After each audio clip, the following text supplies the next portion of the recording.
पूजा खेडकर प्रकरणात एकीकडे देशभरातून यूपीएससीच्या कारभारावर प्रश्न उपस्थित होत आहेत आणि दुसरीकडे यूपीएससीच्या अध्यक्षांनीच आज तडकाफडकी राजीनामा दिलाय। या दोन्ही गोष्टींचा संबंध जोडून पाहिला जातोय। पूजा खेडकरच्या सरकारी दिव्याचा हव्यास हे सारं प्रकरण उजेडात आणण्यास कसा कारणीभूत ठरला पाहूया। कलेक्टर मॅडमच्या फर्जीवाड्यात आता थेट यूपीएससीच्या अध्यक्षांनाच पायउतार व्हावं लागल्याची चर्चा आहे। यूपीएससीचे अध्यक्ष मनोज सोनी यांनी तडकाफडकी राजीनामा दिलाय। कार्यकाळ शिल्लक असूनही देशभर गाजत असलेल्या पूजा खेडकर प्रकरणात त्यांना राजीनामा द्यावा लागल्याचं बोललं जात आहे। 16 मे 2023 ला म्हणजे साधारण वर्षभरापूर्वी मनोज सोनी यांची यूपीएससीच्या अध्यक्षपदी नियुक्ती झाली होती। त्यांचा कार्यकाळ 2029 पर्यंत होता, मात्र त्यांनी त्याआधीच पदाचा राजीनामा दिलाय। मनोज सोनी 2009 ते 2015 काळात गुजरातेत विद्यापीठाचे कुलगुरू राहिले।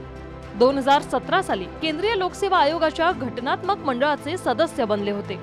पुण्याच्या जिल्हाधिकारी कार्यालयापासून सुरू झालेल्या एका चर्चेनं थेट दिल्लीत हादरे बसले। देशभर यूपीएससीच्या कारभारावर प्रश्न उभे राहू लागले आणि शेवटी यूपीएससीनंच नियुक्ती केलेल्या पूजा खेडकरला तिची नियुक्ती रद्द का करू नये म्हणून नोटीस बजावण्याची वेळ आली। गाडीवर सरकारी दिवा चमकवण्याचा अट्टहास कलेक्टर मॅडमच्या करिअरमध्ये अंधार घेऊन आला। त्याच दिव्यानं यंत्रणा कुठपर्यंत पोखरली गेलीये याचंही जळजळीत वास्तव देशासमोर आणलं। महिन्याभरापूर्वी पूजा खेडकरच्या आयुष्यात सर्व काही सुरळीत होतं। कलेक्टरपदी निवडीबद्दल हार, तुरे, सत्कार आणि कौतुक सोहळे झाले। मॅडम 3 जूनला कलेक्टर ऑफिसात प्रशिक्षणार्थी कलेक्टर म्हणून रुजूही झाल्या, मात्र दिखाव्याचा हव्यास नडला, जो स्वतःसह अख्ख्या कुटुंबामागे चौकशीचं शुक्ल काष्ट लावून गेला। पुण्यात ट्रेनी म्हणून रुजू झाल्यानंतर पूजा खेडकर नियमबाह्यपणे आपल्या खासगी ऑडी कारवर सरकारी दिवा लावून भारत सरकारचं स्टिकर चिकटवून जिल्हाधिकारी कार्यालयात येऊ लागली।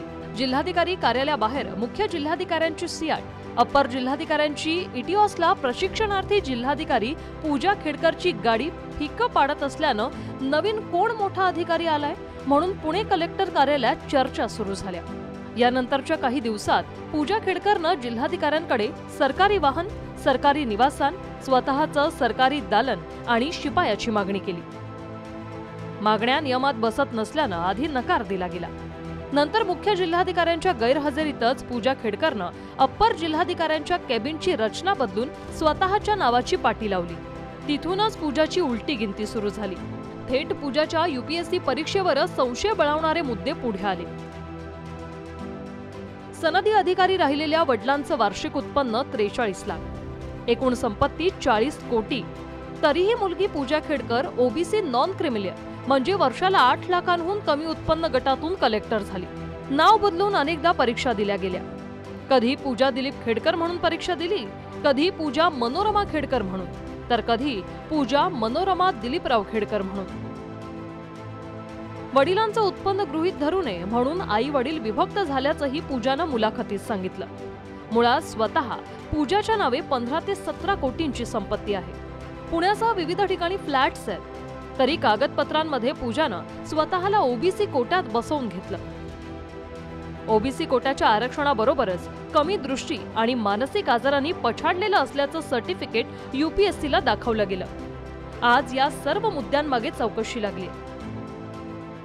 पूजा विरोधात यूपीएससीनं गुन्हा दाखल केलाय। बेहिशोबी संपत्ती प्रकरणी वडिलांची चौकशी होते। पिस्तुलानं शेतकऱ्याला धमकावल्याच्या आरोपात आई अटकेत आहे। कर चुकवल्याप्रकरणी कंपनी सील झालीय।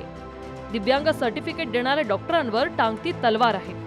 ओबीसी नॉन क्रिमिलियरचा दाखला देणारे अधिकारी रडारवर आहेत। मानसिक रुग्णाचं सर्टिफिकेट इश्यू करणारेही टार्गेटवर आले आणि देशात सर्वात पारदर्शक, सर्वात मोठी परीक्षा मानल्या जाणाऱ्या यूपीएससीच्या कारभारावरही प्रश्न उभे राहिलेत।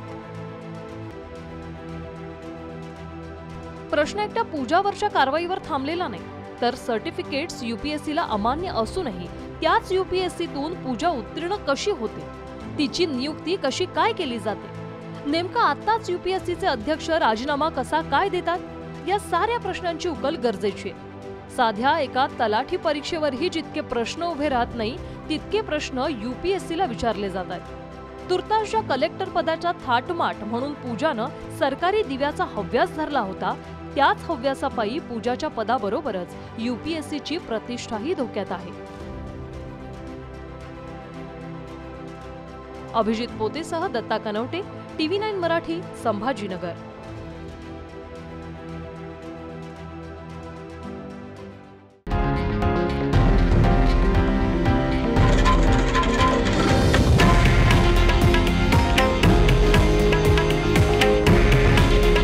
हे आहे देशातील नंबर 1 न्यूज नेटवर्क आणि आपण पाहत आहात TV9 मराठी। काळजी तुमची, हित महाराष्ट्राचं।